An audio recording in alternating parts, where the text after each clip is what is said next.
Hello, my wonderful readers. Mr. Laval here today, your reading teacher. Today's mini lesson is about conflict, and specifically conflict in literature. Okay, let's start by talking about what conflict is. Conflict is a fancy word that we use in reading, but it really has a simple meaning to it. Conflict, if you look at the first bullet point right here, it just says it is a fancy way of saying a struggle or a battle. We all know what a struggle is or a battle is. We have two different sides kind of going up against each other. Well, in literature, in our reading, literature is a fancy word for reading, right? The books we read. There's conflict. There is a battle that exists in every realistic fiction book, and that's what we're reading right now.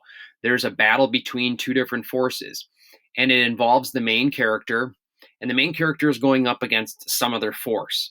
The main character wants something in the book, and there's something that stands in the way. And that's why this conflict or this battle exists. There are a couple of different types of conflicts in literature. We're going to talk about those today in our lesson. There's man versus self, man versus man, man versus nature, and man versus society. Now, when we say man, we don't mean just boys. That's just a way of saying humans or a person. So again, human beings versus themselves, humans versus other humans, humans versus nature, and humans versus society. Conflict can also be classified as internal or external, and we will have another mini lesson that talks about internal and external conflict.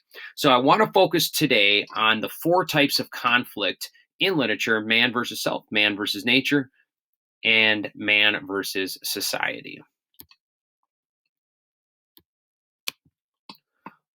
All right, again, just going a little bit deeper, we talked about this in realistic fiction books. There is conflict. You're going to find conflict in every book. You're going to have some small conflicts, or you might have some larger conflicts, but there will be a lot of examples of conflict in the books that we're reading right now. And the conflict usually involves that main character. That main character has a goal or wants something, and something is standing in the way. So let's talk about the types of conflict that we might see in our books. There's four types. Man versus self. The main character is battling him or herself about a decision they have to make.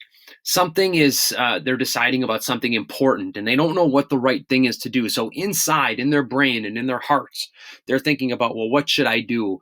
What's the right decision that I have to make? So those are typically man versus self conflicts.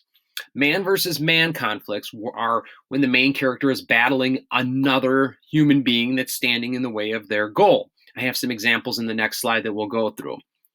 Man versus nature is when the main character is battling elements of nature, usually bad weather, something like a hurricane or a tornado or a wildfire.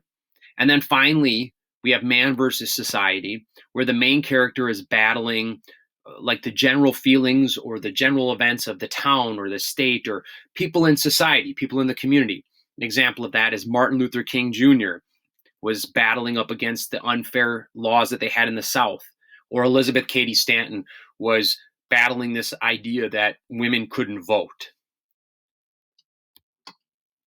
Let's talk about some examples from books that we read.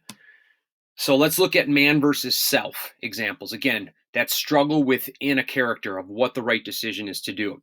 You think about the book Rules that we read, Catherine struggles with telling Christy about her relationship with Jason because she doesn't want Christy to judge her. She doesn't want Christy to not be friends with her. So she doesn't really tell the whole truth about Jason, and she feels guilty, and she doesn't know what the right thing to do is into how honest she should be with Christy. Man versus man examples.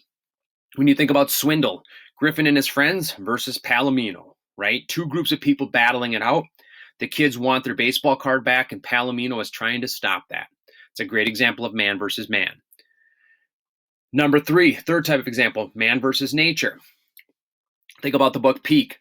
Peak is up against Mount Everest, and he's battling the cold weather, and he wants to reach the summit, and the weather is standing in his way and getting in the way of him accomplishing his goal. And then finally, man versus society. Man versus society, you think about Cesar Chavez. He's against the wealthy landowners and the rest of society who thinks migrant workers aren't equal. So again, these are the four types of conflicts we're going to see in our books. Thanks, readers.